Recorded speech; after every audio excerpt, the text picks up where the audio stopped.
अस्सलाम वालेकुम दोस्तों, आज हम एक ख़ास अंग्रेज़ी लफ्ज़ रेदर दैन के मतलब के बारे में बात करेंगे। ये लफ्ज़ रेदर दैन का मतलब है बल्कि।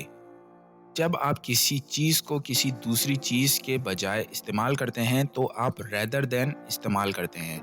मिसाल के तौर पर अगर मैं कहता हूँ I would prefer tea rather than coffee, इसका मतलब है कि मुझे चाय पसंद है बल्कि कॉफ़ी के बजाय। इंग्लिश में इस लफ्ज़ का एक और मिसाल देखते हैं। He chose to walk rather than take the bus. उसने बस की बजाय चलना पसंद किया। तो rather than का मतलब है बल्कि। जब आप किसी चीज़ को किसी दूसरी चीज़ के बजाय इस्तेमाल करते हैं। उम्मीद है अब आपको समझ में आ गया होगा। मिलते हैं नेक्स्ट वीडियो में। शुक्रिया।